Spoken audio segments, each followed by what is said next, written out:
இந்த ஆட்சியில் யார் ஆட்சி வந்தாலும் இதை மாற்ற முடியாது. நான் போட்ட வழக்கு தான். ரெண்டாவது, இந்த ஆட்சி வந்து அதுக்கு அடுத்து எந்த ஆட்சி வந்தாலும் இது கொடுக்கலன்னா டிஸ்மிஸ் ஆகிடும். அறக்கட்டளையில் இருக்கிற சொத்து என்ன பண்ண ராமதாஸ் அறக்கட்டளைன்னு மாத்திக்கினேன். அதுக்கு துப்பு இல்லை. எந்த ஈழப்பிறவியும் இதுக்கு வந்து உரிமை கொண்டாட முடியாதுங்க. நான் சொல்றேன் கேளுங்க. உங்களுக்கு தெரியலன்னா நீங்க கேளுங்க. ஏன் உனக்கு படிக்க தெரியாதா? வந்து பாரு, ஜீவோ எவன் பேர்ல போட்டிருக்கு, யாரு வழக்கு. நான் பண்ணல, என் பேர் வரலன்னா செருப்பை தூக்கினுவாங்க என்ன அடிக்கிறதுக்கு. எல்லாரையும் கூட்டிகிட்டே வாங்க. ராமதாஸ் மிரட்டுறான். யார் நீ இருந்த பையன் எவ்வளோ கேவலமாக பேசுகிறான். ஒரு ஈனப்பிறவி அவன் பேசுகிறான்ல.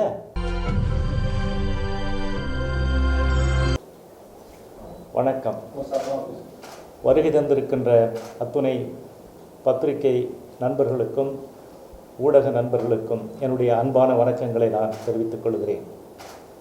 அனைத்திந்திய பாட்டாளி முன்னேற்ற கட்சி முதல் முறையாக தேர்தலிலே களம் காண இருக்கிறது. இந்த தேர்தலில் தமிழகத்திலே நாங்கள் வாய்ப்புள்ள இடங்களிலெல்லாம் போட்டியிடுவதற்கு தயாராக இருக்கிறோம். அனைத்திந்திய பாட்டாளி முன்னேற்ற கட்சி இந்த தேர்தலில் 2021 சட்டமன்ற தேர்தலில் நாங்கள் போட்டியிட தயாராகி கொண்டிருக்கிறோம். போட்டிக்கான வேட்பாளர்கள் மற்ற பணிகள் எல்லாம் துரித கதியிலே நடந்து கொண்டிருக்கிறது. ஒன்று. இரண்டாவதாக, இதற்கு அனைத்திந்திய பாட்டாளி முன்னேற்ற கட்சிக்கு தேர்தல் அறிக்கை ஒரு சில தினங்களில் வெளியிடப்படும். அதற்கான ஏற்பாடுகளும் நடந்திருக்கிறது. நாளை அல்லது நாளை மறுநாள் அந்த தேர்தல் அறிக்கை நாங்கள் வெளியிடுவோம். இரண்டாவதாக, ராமதாஸ் அவர்கள் என்னை ஏக வசனத்திலே ரொம்ப கேவலமான முறையில் பேசியதோடு மட்டுமல்லாமல் கொலை மிரட்டலும் விடுத்திருக்கிறார். அப்படி அவர் விடுக்கப்பட்ட கொலை மிரட்டலுக்கான ஆதாரங்களை எல்லாம் திரட்டி இன்றைக்கு எலெக்ஷன் கமிஷனுக்கு நாங்கள் மனுவாக புகாராக அனுப்பியிருக்கிறோம். அதோடு DGP, director general of police, காவல்துறை தலைவருக்கும் அனுப்பியிருக்கிறோம். ஹியூமன் ரைட்ஸ் கமிஷன், மனித உரிமை கடகத்திற்கும் நாங்கள் அனுப்பியிருக்கிறோம். இந்த மாதிரி அதோடு இல்லாமல் இந்த காவல்துறை ஆய்வாளர் இந்த நுங்கம்பாக்கத்திலே இருக்கின்ற அவருக்கும் நாங்கள் அனுப்பியிருக்கிறோம். 5 பேருக்கு நாங்கள் இதை நடவடிக்கை எடுக்க வேண்டும் என்று சொல்லி நாங்கள் முறையாக சட்ட ரீதியாக நியாயமாக அணுகி நாங்கள் முறையிட்டிருக்கிறோம். அதற்கடுத்து ராமதாஸ் அவர்கள் தப்பும் தவறுமான செய்திகளை தொடர்ந்து செய்து கொண்டிருக்கிறார்கள். நான் கேட்கின்ற ஒரே கேள்வி என்னவென்று சொன்னால், இந்த இட ஒதுக்கீட்டிலே என்னை தவிர வேறு யார் செய்திருக்கிறார்கள்? நான் தானே வழக்கு தொடுத்தேன். அதன் அடிப்படையில் தானே அரசு ஆணை பிறப்பிக்கப்பட்டது. அதன் அடிப்படையில் தானே அந்த பிற்படுத்தப்பட்டோர் ஆணையம் பரிந்துரை செய்தது. அதன் அடிப்படையில் தான் அரசு 10.5% ஒதுக்கீடு என்பது வந்தது. நான் கேட்கிறேன், நீங்கள் 20% கேட்டீர்கள், 17 கேட்டீர்கள், 10.5% எப்படி கண்டுபிடித்தீர்கள்? அரசுக்கு எப்படி அந்த 10.5% என்பது வந்தது என்று சொன்னால் என்ன அடிப்படை? நான் போட்ட வழக்கு அதன் அடிப்படையிலே பிற்படுத்தப்பட்டோர் ஆணையத்தினுடைய தலைவர் ஜனார்த்தனம் நீதியரசர் அவர்கள் பரிந்துரை செய்திருக்கிறார்கள். அதன் அடிப்படையிலே வழங்கப்பட்டிருக்கிறது. அப்படி இருக்கின்ற பொழுது எப்படி ஒன்றாலும் புழுவார். உலகத்திலே இருக்கிற பொய்யர்களுக்கெல்லாம் பொய்யனாக திகழ்கிற ராமதாஸ் அவர்கள் 10.5% ராமதாஸால் தான் வந்தது, நான் கண்ட களப்போராட்டத்தினால் வந்தது என்று சொன்னால், நான் அறிவாயுதம் ஏந்தி நடத்திய போராட்டத்தினால் தான் அந்த 10.5% ஒதுக்கீடு என்பது வந்திருக்கிறது. ஆகவே இதை நான் சொல்கிறேன், ராமதாஸ் மாறி மாறி பேசுவார். கூச்சநாச்சமற்ற ஒரு நபர் இந்தியாவில் இல்லை உலகத்திலே இருக்கிறார் என்று சொன்னால் அது ராமதாஸை தவிர வேறு யாரும் இல்லை. இந்த 10.5% ஒதுக்கீட்டிற்கு அப்பன் நான் என்று சொல்லுகிறேன். CN ராமமூர்த்தியாகிய நான் இல்லை என்று சொன்னால் நான் இன்றைக்கே பொது வாழ்க்கையிலே இருந்து விலகிக் கொள்கிறேன். ராமதாஸ் சொல்ல முடியுமா அது அவரால் தான் வந்ததென்று? நான் ஆவணங்களை அணிவகுத்து வருகிறது. இந்த ஆவணங்கள் எல்லாம் எல்லாவற்றையும் செய்திருக்கிறேன். ஆகவே இந்த இடஒதுக்கீட்டிலே நான் மீண்டும் சொல்லுகிறேன், ராமதாஸ் பாஷையிலே சொல்லுகிறேன். அவர் என்ன சொன்னார் என்று சொன்னால், எந்த ஈனப்பிறவியும் இழிப்பிறவியும் எங்களை உரிமை கொண்டாடக்கூடாது, நாங்கள் தான் பண்ணணும்னு சொல்கிறார். அது நான் பண்ணது, அதற்கான ஆதாரங்களை எல்லாம் கொடுத்துருக்கிறோம், செய்திருக்கிறோம். ஆகவே நான் சொல்கிறேன், ராமதாஸுக்கும் இதுக்கும் சம்பந்தம் இல்லை. இந்த தேர்தல் நேரத்திலே அதை பயன்படுத்தி வன்னியருடைய வாக்குகளை வாங்குவதற்காக பொய் சொல்லுகிறார், மாய்மாலம் பண்ணுகிறார். ஆகவே இதில் இருந்து ராமதாஸ் எந்த ஒரு முனையளவும் அவர் எதுவும் செய்யவில்லை, எப்பவும் செய்ய போவதும் இல்லை. நான் மீண்டும் கேட்கிறேன், ராமதாஸ் அவர்கள் இந்த சமுதாயத்துக்கு நாம் பண்ண 40 ஆண்டுகளாக பண்ணேன் என்று சொல்லுகிறீர்களே, நீங்கள் இறந்துபட்ட 25 பேர், இந்த சாலை மறியலின் போது துப்பாக்கி சூட்டிலே இறந்து போனவர்கள் 25 பேர், அதற்கு ஆதரவாக 25 பேர் இறந்து போனாங்க. இதுவரை ராமதாஸ் அவர்கள் ஒரே ஒரு ரூபாயாவது அந்த 25 தியாக குடும்பங்களுக்கு கொடுத்திருப்பார்களா? அந்த சமூக நீதி போராளிகள் அவர் வழங்கியிருப்பாரா? செய்யவே இல்லை. அப்படி எதுவும் செய்திருந்தால் பட்டியலிட சொல்லுங்கள். அரசாங்கத்திடம் வெள்ளை அறிக்கை கேட்கிற, அழிச்சாட்டியம் பண்ணுகின்ற, வேறு வேலைகளை எல்லாம் செய்கின்றார். தினம் அறிக்கை, தினம் ஏதாவது ஒன்று சொல்லி கொண்டிருக்கிறார். வன்னியருக்கு என்ன செய்தீர்கள், என்ன கிழித்தீர்கள் என்பதை ஒரு முறையாவது. அதாவது நீங்க இப்போ வந்து 10.5% இடஒதுக்கீடு கிடைச்சதுக்கான முழு காரணம் நான் தான் சொன்னீங்க. இது வரைக்கும் எத்தனை போராட்டங்கள் பண்ணியிருக்கீங்க? அவங்க ஒரு சர்வே வச்சிருக்காங்க, கிட்டத்தட்ட 40 ஆண்டு காலமா நாங்கள் ஒரு போராட்டம் பண்ணியிருக்கோம், ப்ளஸ் வந்து இதனால நிறைய உயிர்கள் சேதாரமாயிருக்கு, நாங்கள் நிறைய இழந்திருக்கோம், இவ்வளோ போராட்டங்கள் பண்ணியிருக்கோம். அவங்க 40 ஆண்டு காலமாக ஒரு சர்வே வச்சுருக்காங்க. நீங்கள் எந்த சர்வே வச்சுருக்கீங்க? நான் 40 ஆண்டுகளுக்கு முன்னதாக 1973-76களில் இதை கேளுங்க, நான் சொல்கிறேன் கேளுங்க. அவசரம். ராமதாஸ் இவன் தான் ராமதாசன் அறிமுகப்படுத்திய தலைவன் நான். அப்போ ராமதாஸுக்கு முன்னாடி உள்ளால் ஒப்பந்தம் 20% இல்லை, உங்களுக்கு தெரியவில்லை, உங்களுக்கு தெரியும் இல்லை இல்லை எந்த பிரபலமும் இல்லை. இந்த நேரத்தில் வந்து நீங்கள் ஏன் இந்த விஷயத்த சொல்லணும்? எலெக்ஷன் இன்னும் கொஞ்ச நாள் தான் இருக்கு. இல்லைங்க, நீங்கள் பேர் சம்பாதிக்கிறதா நாங்கள் எடுத்துக்கலாமா? இதை எப்படி இப்படி பார்க்குறீங்க? இல்லை, நீங்கள் வந்து தவறான தகவலை அவர்கள் என்ன சொல்லியிருக்கிறாங்களோ அந்த கேள்விகள் நான் சொல்கிறேன், கேட்டு முடிங்க. நான் சொல்கிறேன், பதில் தான் சொல்கிறேன்னு. போராட்ட களம் என்பது என்ன? 2 விதமான போராட்டம். இந்த கள போராட்டம் ஒன்று, அறிவாதி மேந்திய போராட்டம். நான் வந்து என்ன சொல்கிறேன்னா, இப்போ வந்து ஃபைட் இன்டலெக்சுவலின்னு சொல்லி நான் வந்துட்டேன். ராமதாஸுக்கு எனக்கு பிறகு ஏற்பட்ட பொழுது நாம் எல்லா மக்களையும் கொண்டு வந்து வீதியிலே நிற்க வச்சு அவர்களை போராடி உயிர்களை ஆயுதமாக இருந்து 25 பேர் இறந்து போனார்கள். அவர்கள் எதுவும் செய்யவில்லையே, அதைத்தானே கேட்கிறேன். நான் என்ன வேற ஏதாவது வேலைக்கு போயிட்டேனா? இந்த சமுதாய வேலைகள் தானே செய்த. நான் சொல்றது கேளுங்க, சட்ட போராட்டம் என்பது டெய்லி பத்திரிகையில் வருவதில்லை, எந்த பத்திரிகையிலே வரவில்லை. 2009 சொல்ற ஒரு முக்கியமான விஷயம் என்னன்னா, இடஒதுக்கீட்டுக்கு நான் தான் வந்து அப்பன் அப்படிங்கிறீங்க. நான் எப்படி நம்புறது? என்ன சர்வே வச்சிருக்கீங்க நான் கேட்கிறேன். அதுதான் இதுல வந்து என்னன்னு கேட்டீங்கன்னா, முதல்ல நான் வழக்கு 2009 கலைஞர் ஆட்சி எதிர்த்து நான் வழக்கு போடுறேன் இடஒதுக்கீட்டுக்காக. அது எல்லா பத்திரிகையிலையும் வந்தது, மீடியாக்களில் வந்தது, நீங்கள் பார்த்துருக்க மாட்டீங்க, அது அன்றைய செய்தி. அதற்கு அடுத்து என்ன நடந்தது என்று சொன்னால், அப்போ அந்த வழக்கை எடுக்கும்பொழுது நீதியரசர் கோச்சிக்கிறார், ஏன் பதில் சொல்லலைன்னு சொல்லிட்டு இந்த ஆட்சியை நீக்கக்கூடாது என்று நீதியரசர் எல்பி தர்மராவ் அவர் கோர்ட்டில் சொன்னார் 2010. நீங்கள் பெட்டிஷன் போடுங்க, இந்த ஆட்சியை நான் டிஸ்மிஸ் பண்ணுறேன்னு சொன்னார். இதெல்லாம் வழக்கு இல்லையா? அதுக்கு அடுத்து என்ன நடக்குது? ஜெயலலிதா ஆட்சி வருகிறது, அவங்க வந்து ஜிஓ போடுறாங்க. இன்றைக்கு ஜிகே மணியிலேருந்து பாலுலேருந்து முதல்வர் சட்டமன்றத்தில் சொன்னார் இல்லையா, நோக்க காரணிகள். அது எதன் அடிப்படையில் வந்ததுன்னா இதைத்தான் சொல்கிறாரு. ஜிஓ கேளுங்க, நான் சொல்லி முடிச்சிடுறேன், அது கோர்வையாக வரணும்ல. 30வது சட்டம் வருது, அந்த வந்து 35வது வந்து ஜிஓ. அந்த ஜிஓவில் என்ன சொல்கிறான், வன்னியருக்கு கொடுக்கலாமா அப்படின்னு சொல்லிட்டு பேக்வர்ட் கமிஷன் அனுப்புகிறான். எல்லாம் ஒரே நாளில் முடியுதா? நடந்துகிட்டே இருக்குது, 6 வருஷம் நடக்குது. கோர்ட்டுக்கு போயிட்டுருக்கேன், படியேறி நான் தான் இறங்கினேன், ராமதாஸ் கிடையாது. அதில் தான் வந்து பேக்வர்ட் கிளாஸஸ் கமிஷன் பரிந்துரை பண்ணுறாங்க, வன்னியர்களுக்கு 10.5% ஒதுக்கீடு வழங்கலாம் என்று அவர் பரிந்துரை. அது எதன் அடிப்படையில்? நான் போட்ட வழக்கின் அடிப்படையில் அது வருது. அது வந்த பிறகு இது வர கவுல் 2015 1 ஏப்ரல் இவர்களுடைய உடனடியாக இவர்களுக்கு இந்த ஒதுக்கீட்டை கொடுங்கள், 1 மாதத்திற்குள் கொடுங்கள் என்று இறுதி ஆணை பிறப்பித்திருக்கிறார். எல்லாம் ஆவணமாக இருக்குது. இந்த இறுதி ஆணையை நான் திரும்ப வந்து பேக்வர்ட் கிளாஸஸ் செக்ரட்டரியாக இருந்த அருள்மொழி ஐஏஎஸ்க்கு அனுப்புகிறேன். அப்போ அவர் சொல்கிறாரு, உங்களுடைய இந்த பரிசீலனையில் உள்ளது, அறிவிக்கப்படும் என்று சொல்லுகிறார். இது எல்லாம் ஆவணங்கள். ஏங்க சிஎம் வந்து அசம்பிளியில் என்ன அறிவிக்கிறார் அப்படின்னா, இடஒதுக்கீடு 10.5% இடஒதுக்கீடு வன்னியர்களோட போராட்டத்திற்கு வேண்டுகோளை ஏற்று மருத்துவரோட போராட்டத்தையும் அவரோட வேண்டுகோளை ஏற்றுதான் அதை அறிவிக்கிறோம் சிஎம் சொல்றாரு. அது அப்ப அவர் பொய் சொல்றாரு? பொய் சொல்லல, அவர் தான் ஏற்கனவே எல்லாத்தையும் சொல்றாரு. நீங்க கடைசி இல்லைங்க, நீங்க சிம்பிளா இல்லை.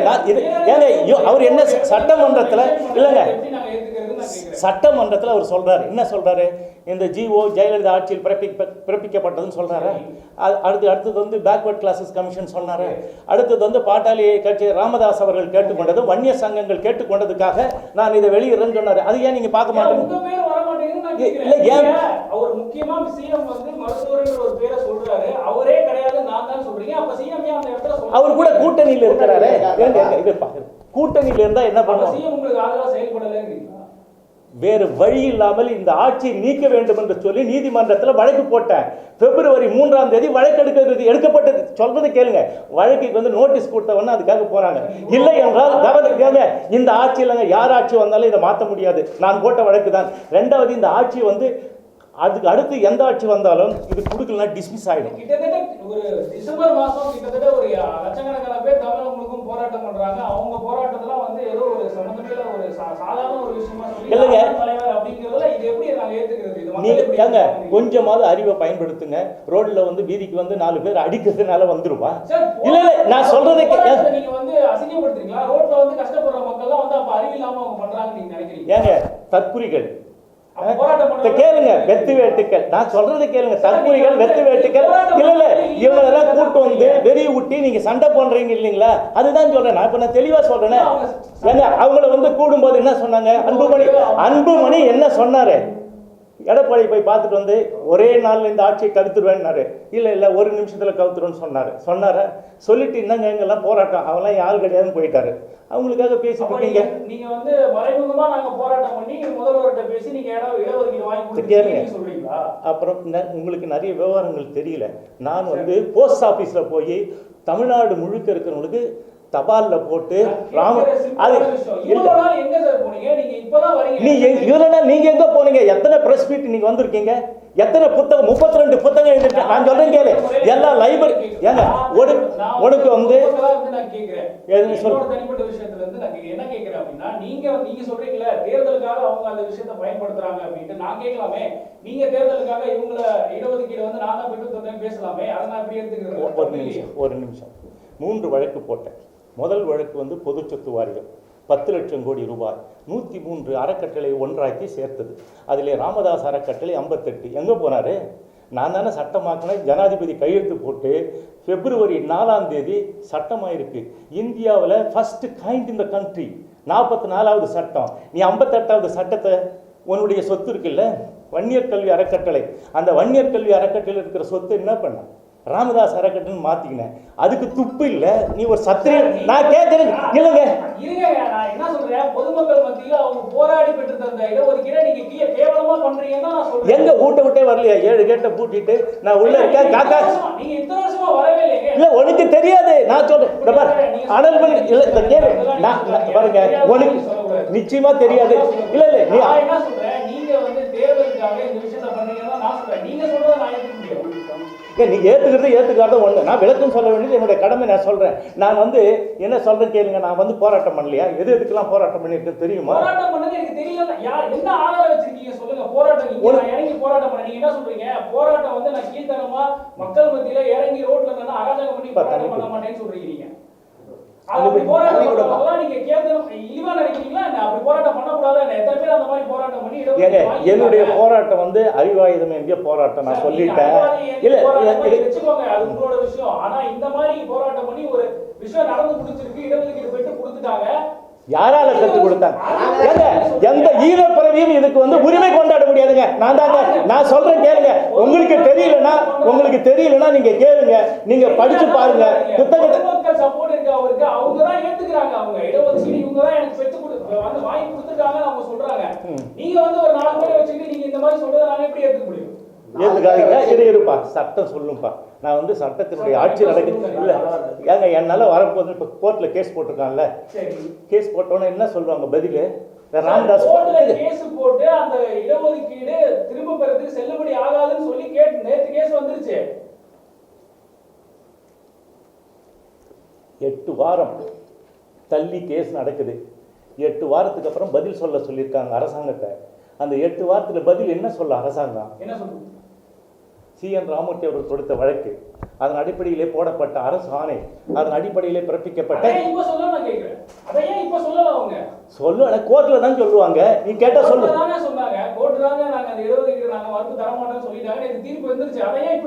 மறுப்பு இல்லைங்க, மறுப்பு கிடையாது. 8 வாரத்துக்கு தள்ளி வைத்திருக்கிறார்கள். அடிப்படையை தெரிந்து கொள்ளுங்கள். 8 வாரத்துக்கு தள்ளி வச்சிருக்காங்க, நோட்டீஸ் கொடுத்திருக்காங்க. அவங்க பதில் சொல்லுவாங்க. அது வரும்போது வரும். எதுங்க அதுக்கு என்ன பதில் சொல்லுவாங்க? அஃபிடவிட் என்ன பண்ணுவாங்க? காரண காரியம் பட்டியலிடணும்ல, எதை வச்சு பண்ணுவாங்க நீங்க சொல்லுங்க. Wait and see. என்னென்ன பெரியது 46 நாள் 48 நாள் வரும்போது ஏங்க எதுவும் நடக்காதுங்க. இடஒதுக்கீடு ஏன் பேர் தாங்க வரும்.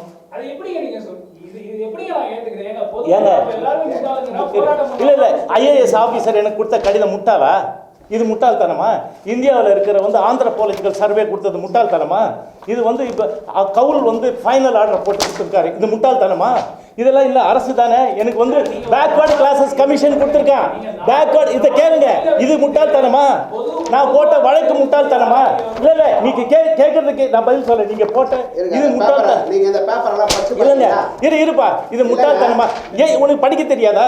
பாரு, ஜியோ எவன் பேர்ல போட்டிருக்கு, யாரு வழக்கு ஜியோ யார் பேர்ல வழக்கு பாருங்க. இருப்பார் இப்போ ஏன் போட வேண்டியதானே? யாரு போடணும்? யாரு நீ கேக்குறல்ல? யார் வேணாலும் ஏங்க நான் தாங்க சொல்றேன். நான் பவித்திரமான வன்னியன். இதை கேளு, நான் பவித்திரமான வன்னியன். நான் தான் போட்டேன், நான் தான் ஜெயிச்சேன், நான் தான் வந்தேன். ஏத்துக்கிறதா ஏத்துங்க, இல்லைன்னா விட்டுட்டு போங்க. அடுத்த கேள்வி. எவன் முன்னாடி? யாரு முன்னாடி? ஏங்க இந்த 2 பிளகா பசங்களை வர சொல்ல நான் வைங்க, நீங்க ஏற்பாடு பண்ணுங்க, நான் பேசுறேன்.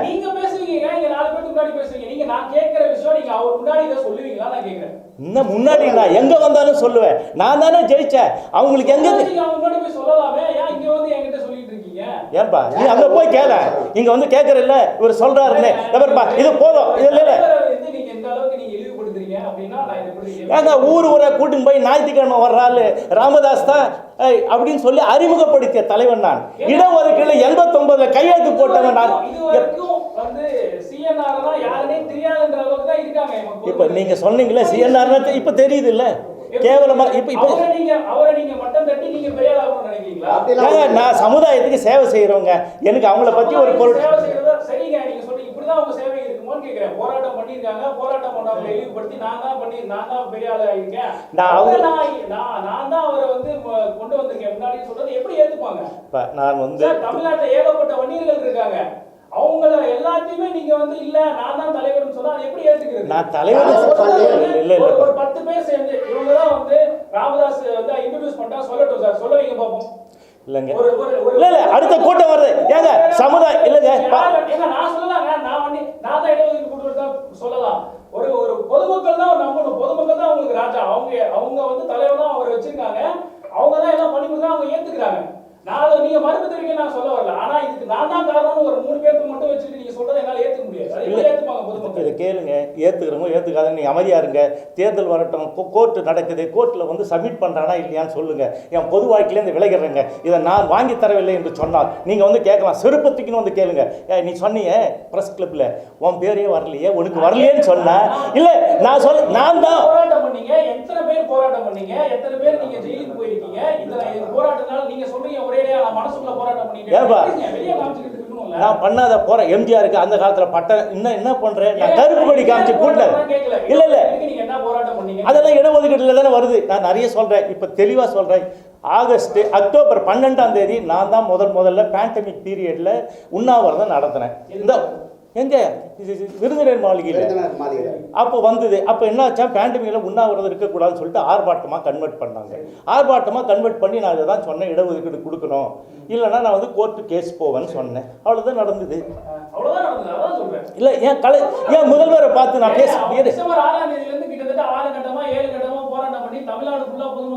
அது ஏன் இப்போ பண்ண இல்ல இல்ல நான் இதை எப்படி ஏத்துக்கிறது? ஏங்க? ஏத்துக்கக்கூடிய மனநிலையே இல்லையே. இல்ல, அது வந்து உன்னுடைய புத்தியை பொறுத்திருக்கு, உங்களுடைய அறிவு திறமையை பொறுத்திருக்கு, உங்களுடைய திறமை ஏதாவது ஒன்று சொல்லணுன்றதுக்காக சொல்றது. இல்லை நான் சொல்றேன். நீங்க இல்லை நீங்க இல்லை உங்களுக்குள்ள நீங்க என்னதான் நினைக்கலாம்? நீங்க மைக்க போட்டு ஒருத்தரை வந்து நீங்க நான் தான் காரணம்னு சொல்றதுதான் வந்து ஏத்துக்க முடியாது நான் சொல்றேன். இதுக்கு நான் இடஒதுக்கீடு நீங்க ஏத்துக்க இல்லை ஏத்துக்க ஏத்துக்காதுங்க. இந்த 48வது நாள் கேஸ் வரும். ப்ரூஃப் ஏதாவது இருக்கான்னு கேட்டா நான் போராட்டம் குரூப் காமி ஏங்க, ஏங்க, இதை விட என்னங்க கேவலம்? படிக்க தெரிஞ்சவர் தானேங்க. ஏங்க சொல்லல உங்க பேரை? யாரு? ஏங்க சொல்லல? அவர் சொல்லல, அதுக்கு நான் என்ன பண்ண முடியும்? நீங்க என்ன போராட்டம் பண்ணிருக்கீங்க? அவர் போராட்டம் பண்ணிருக்காரு, அதனால அவர் பேரை சொல்றாரு. நீங்க போராட்டம் பண்ணிருக்கீங்கன்னா ஏன் சொல்லல? ஏன் மக்களுக்கு தெரியலன்னு கேக்குறேன். எனக்கு ஏங்க அவர் அந்த இடத்துல ஏன் உங்க பேர் நேமே இல்ல? நல்லதுப்பா, தெரியாம இருக்குது நல்லது. உண்மை வெளிவரும்போது வெளிப்படும். அது ஏன் அவசரப்படுறீங்க? இல்ல இல்ல சரி, நீங்க சொல்லலாமே. அதுக்கு முன்னாடி ஒருத்தர் வந்து நான் தான் காரணம், அவர் வந்து ஏமாத்து பெற்று கொடுத்துட்டாரு, இதுக்கு நான் தான் பெற்று கொடுத்துட்டேன், அவர் பொய் சொல்றாருன்ற சொல்றது தான் நாங்க அதுக்கு பதிலே தான் நான் கேக்குறேன் உங்களுக்கு. ஒண்ணு இதை நீங்க படிச்சு இல்ல, பார்த்துட்டு இல்ல, ராஜா. இல்லப்பா இதை நீ படிச்சு பார்த்துட்டு உங்க கேள்விக்கு இல்ல இருப்பா ஒருங்க கேள்விக்கு 48 நாள் பொறுங்க. தேர்தல் முடியட்டும். தேர்தலில் வந்து பேசுவாங்க. அப்படி நான் தான் எல்லாரும் பேசுவாங்க. உண்மை வெளியே பரப்போகுது. இப்போ 10 லட்சம் கோடி ரூபாய் சொத்தை மீட்டனே, உன் சொத்து 58வது சொத்து தானே, சத்தியசீலர் தானே, ஊருக்கு போனேன் கொண்டு வந்து ஒப்படைக்கணும்ல. எல்லாரும் ஒப்படைச்சாங்கல்ல, ஒப்படைச்சியா வந்து பேசுற? சார் உங்க தனிப்பட்ட காரணத்துக்காக நீங்க வந்து ஏங்க வழக்குங்க, அதுவும் வழக்கு. சரி விடுங்க, நீங்க இதோட இடஒதுக்கீடு மையப்படுத்தி தான் பேசுறீங்க. நான் இடஒதுக்கீடு பத்தி தான் கேட்கிறேன். இடஒதுக்கீடு பற்றி தாங்க நானும் சொல்கிறேன். இடஒதுக்கீடு நான் மீண்டும் சொல்கிறேன். கோர்ட்டு 48 நாள் பொறுத்துக்குங்க. அதில் வரப்போகுது. இது எல்லா விவகாரங்களும் வெளியில் வரப்போகுது, தெரிய போகுது. கத்திரிக்காய் முத்தினா கடைக்கு வந்துடும்ல. இது யாருன்றது தெரியுங்க. நான் பண்ணலை, என் பேர் வரலைன்னா செருப்பை தூக்கின்னு வாங்க என்ன அடிக்கிறதுக்கு. எல்லாரையும் கூட்டிகிட்டே வாங்க. 8 வாரத்துக்கு அப்புறம் சொல்கிறீங்க. ஆமாம், அப்போ தானே கோர்ட்டில் கேஸ் வருது. அப்போ தானே சொல்ல முடியும். இப்போ சொன்னால் நான் சொன்னால் கேட்க மாட்டேங்க. இவ்வளோ ஆதாரத்தை சொல்கிறேன், கேட்க மாட்டேங்க. ராமதாஸ் மிரட்டுறான். யார் நீ இருந்த பையன் எவ்வளோ கேவலமாக பேசுகிறான். ஒரு ஈனப்பிறவி அவன் பேசுகிறான்ல. இல்லை நான் சொல்கிறேன், கேட்டுட்டு நான் தேர்தல் முடிவிட்டு வச்சுக்கிட்டேன்னு சொன்னான். இல்லை இதை அது மாதிரி எல்லா டிவிலையும் எல்லாரையும் வந்து சரி ராஜா, உங்களுக்கு போதுமான அளவுக்கு பதில் சொல்லியாச்சு. தேர்தல் வரட்டும், 48 நாள் போகும். நான் சொல்ல செருப்பு தூக்கினுவா. 48வது நாள் பொறுத்து கோர்ட்ல அது வருது இல்லையா? இல்ல நீங்க எடுத்துட்டு வாங்க. என்ன செருப்பாலே அடிங்க, நானே வரேன். எங்க கூப்பிட்டாங்க? ஓகே, அதே அவர் பேர் வரலன்னு வச்சுக்கா, நாங்க எல்லாம் வரோம். ஒண்ணு படிக்கிறோம் இல்லங்க. ஒண்ணு இத பாருப்பா, சொல்றதே கேளு. முதல்வரே மிரட்டி தானே உள்ள வந்தா ஆளு. இல்ல ராமதாஸ் யாரு மிரட்டானால இவ்வளவு வேலை நடக்குது. ஆமா சரிப்பா, இதெல்லாம் எது தேவையில்லாத பேச்செல்லாம் இல்ல எதுக்கு பண்ற? இல்ல இது நமக்கு என்னப்பா, எதுக்கு முதல்வர் எல்லாம் விடுங்க. 48 நாள் பொறுத்துங்க. ஏங்க இருங்க, நான் வந்து அந்த பாராட்டு கூட்டம் சொல்கிறேன். இந்த பாராட்டு கூட்டத்தில் என்ன சொல்கிறேன், நான் வழக்கு போட்டேன். இந்த வழக்கு அடிப்படையில் இதெல்லாம் வந்திருக்கிறது. உடனடியாக எங்களுக்கு வந்து உள் ஒதுக்கீடு கொடுக்கணும். ₹1 கூட செலவு இல்லை என்று சொல்லி இதில் வந்து அவருக்கு பாராட்டு கூட்டம், முதல்வர் பாராட்டு கூட்டம், பொது சொத்து வாரியத்தை அமைப்பதற்கான பாராட்டு கூட்டத்தில் நான் சொல்லியிருக்கிறேன். அப்போ அவர் வச்சுன்னு தான் சொன்னேன். ₹1 கூட செலவு இல்லைன்னு சொன்னேன். ஏன்னா மந்திரியோட கேட்டேன், என்னங்க ₹1 கூட செலவு இல்லை? ஆமாம், இதில் என்ன இருக்குது, எல்லாம் முடிஞ்சு போச்சு. இது வந்து ஏன் நான் என்னை பற்றி சொல்கிறேன்னா, ஆந்திராவில் 10% ஒதுக்கீடு இந்த மாதிரி கலாட்டா பண்ணாங்க, முஸ்லீம்னு கொடுத்தாங்க. அதே மாதிரி ராஜஸ்தானில் குஜார் இன மக்களுக்கு இந்த மாதிரி போராட்டம் பண்ணாங்கன்னு 14% ஒதுக்கீடு கொடுத்தாங்க. கோர்ட்டுக்கு போச்சு, சுப்ரீம் கோர்ட்டில் என்ன நடந்தது, எல்லாம் தள்ளுபடி பண்ணிட்டான். இது வந்து இந்த நடைமுறையை பின்பற்றவில்லை அப்படின்னு சொல்லி இதைத்தான் வந்து நம்ம இவர் இருக்கார மீன்வளத்துறை அமைச்சர், அவர் ஏற்கனவே பிற்படுத்தப்பட்ட நலத்துறை அமைச்சராக இருக்கும்போது ராமதாஸ் சொன்ன உடனே ராமதாஸ் அவர்கள் கோர்ட்டு மாதிரி நடக்கிற பிற்படுத்தப்பட்டோர் கமிஷனில் தான் பார்க்கணும்னு சொன்னார். அவர் பத்திரிக்கையில் ரிப்போர்ட்டர்லாம் வந்தது. நான் நேராக போய் அவரை சொல்லி இதை பாருங்க ஆவணங்கள் இதை அப்படியா இது எல்லாம் முடிஞ்சிச்சாப்போ அப்போ கொடுக்க வேண்டியதா அப்படின்னா. ஸோ இது வந்து நடைமுறைங்க, அந்த நடைமுறையை நான் பின்பற்றிருக்கேன், அதனால தான் வந்திருக்குது. இது இல்லைங்க, இது நீ தனியாக வந்து ஒரு 4 பேர் நீங்கள் உள்ள சிந்திச்சு நீங்களே வந்து ஹையர் ஆஃபீஸர்கிட்ட பேசி ஹையர் ஆஃபீஸர்கிட்ட பேசுவேன். சரிப்பா சரிப்பா, நான் தான் அதான் பண்ணேன். ஆஃபீஸ்களை பார்த்து சட்டத்தை நீங்கள் அதை எங்கேயா போய் சொல்லிக்கங்க விடுங்க. அவர் போராட்டத்தை பற்றிலாம் இங்கே பேச வேண்டிய அவசியம் இல்லை. இல்லை சுமூகமா முடிச்சிட்டேன் அப்படின்றதா சொல்றீங்க. அப்படி முடிக்க வேண்டிய வேலையா இருந்தா ஏங்க அத்தனை பொதுமக்களை அங்க கேவலம் 25 பேர் சேர்த்து சுண்ணாம்பாய் கிடக்குறான். அவனை எட்டி பார்க்கல, இன்னைக்கு வரல, பிச்சை எடுக்கிறான், கூலி வேலைக்கு போற. நான் சொல்றேன் கேளு, நீ இடஒதுக்கீடுல நான் எல்லாருக்கும் 10 லட்சம் ரூபாய் செலவுல கரெக்டா கேட்டேன். 10 லட்சம் ரூபாய் செலவுல வீடு கட்டுறதுக்கு எத்தனை போய் தகராறு ஏங்க? 3 லட்சம் ரூபாய் ஏங்க, 3 லட்சம் ரூபாய், நான் 3 லட்சம் ரூபாய் கருணை தொகை, 3000 ரூபாய் பென்ஷன் கொடுத்துட்டேன். ஆக 3000 ரூபாய் ஏங்க, நீ எதுக்கு அதையே கேட்டிருக்க? எதுவும் செய்யலன்ற நீங்களே தான் சொல்ற. இல்ல அவர் என்ன செஞ்சாரு? நான் பண்ணது பாருங்க, ஆதாரம் பாருங்க, அங்க பாருங்க, அந்த வீடு கட்டி கொடுத்தது பேப்பர். இப்ப அந்த கேள்வி எல்லாம் எதுக்கு இருக்குது? இதுல வந்து எல்லா ஆவணங்களும் இருக்குதுப்பா, எடுத்துட்டு பாப்பா. இல்ல நான் அதுல இருக்கிறதெல்லாம் சொல்லியிருக்கிறேன். நீங்க பாருங்க, பார்த்துட்டு தப்புனா நான் இன்னும் 2 நாள்ல இன்னும் ப்ரெஸ் மீட் வைக்கிறேன். வாங்க, உங்க டவுட் எல்லாம் கேளுங்க, எல்லாரோடையும் பேசுங்க. அவ்வளவுதான். நான் ஒன்றும் சொல்ல, நான் வந்து தேர்தல் அறிக்கை வெளியிட போறேன். நாங்கள் தனித்து போட்டிடுறோம், அவ்வளவுதான். நான் யாருக்கு ஆதரவு இல்ல யாருக்கும் ஆதரவு இல்லைங்க. இல்ல நாளைக்கு நாங்க 2 நாள்ல நாங்க பிரஸ் சந்திக்கிறோம். இவரை மையப்படுத்தி அவரை வந்து ஒரு இழிவுபடுத்துற பேசுறதுக்கான காரணம் என்னன்னு நான் இழிவே படுத்தலைங்க. நான் செஞ்சதுன்னு நான் சொல்ல வரேன். அவர் தான் சொல்றாரு. இத்தனை வருஷமா எங்க போனீங்க? நான் எங்க போயிருந்தா நான் தானே அதுக்கு இது.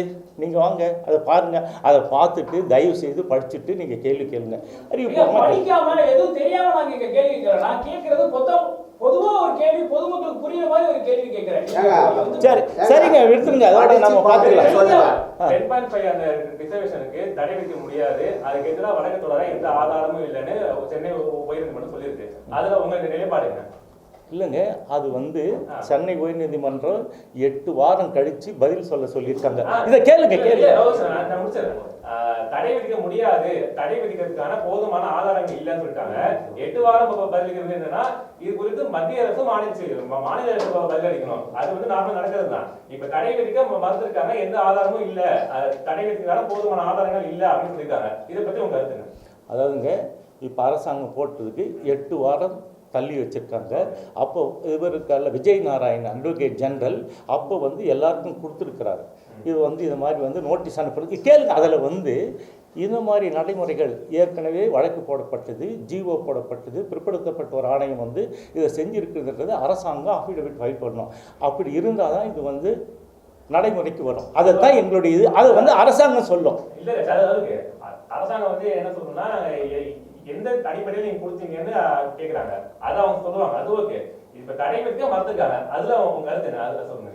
தடை விதிக்க மறுத்து நமக்கான தனது இடஒதுக்கீடு வழங்கி போட்டது. அப்ப வந்து பாமக போடுறதுக்கு நீங்க வரவேற்கிறீங்க. 10.5 வந்து நீங்க ஏத்துக்கிறீங்க. ஏங்க 10.5 நான் போட்ட வழக்குங்க, அதனால நான் ஏத்துக்கிறேன்.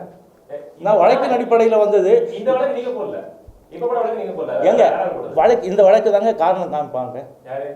அரசாங்கம். இதை வச்சு தான் நாங்கள் கொடுத்தோம்னு சொல்லுவாங்க. அரசாங்கம் வந்து சட்டநாத ஆணையத்தை தான் சொல்றாங்க. தப்பு. அதாவதுங்க, சட்டநாத ஆணையம் 69 போட்டது, 70 சப்மிட் பண்ணாங்க, 83 அம்பாசங்கர் கமிஷன் போட்டது, 85 அது பண்ணாங்க. ஆனால் இது வந்து சட்டநாத ஆணையமும் அம்பாசங்கர் ஆணையமும் கொடுத்த பரிந்துரைப்பு படையில பிற்படுத்தப்பட்ட ஆணையம் வந்து அமைக்கப்பட்டது. அதன் அடிப்படையில் தான் இதை கொடுத்துருக்காங்க. உங்க வழக்கை வந்து அவங்க தீவோட சுட்டி காட்டவே இல்லை. அப்ப எப்படி நீங்க அதை கிளைம் பண்ணிக்கிறீங்க?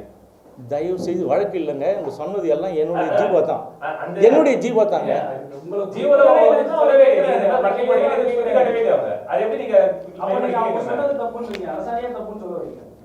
எங்க அரசாணை அடிப்படையில் தாங்க கொடுத்துருக்காங்க, நான் சொல்ல வரேன்.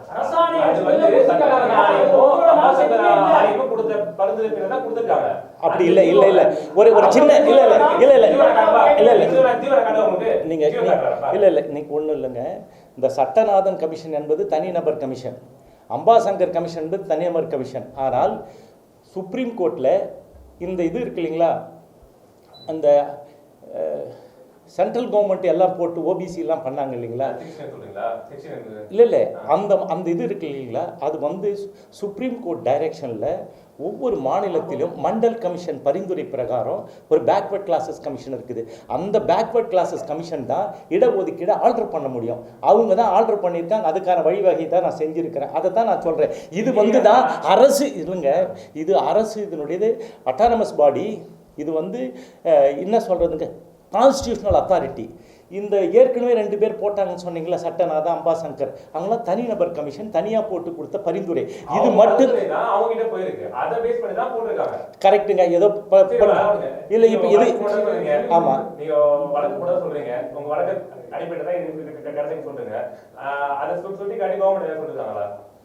இது ஃபுல்லாக அதுதானே சொல்லியிருக்குது.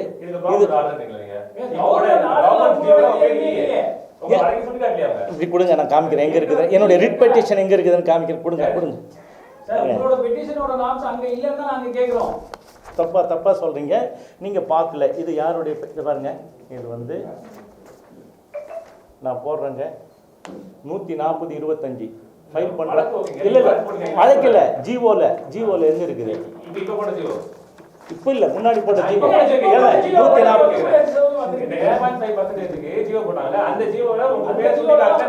இப்போ வேற யார் பேர் இருக்கு அதில்?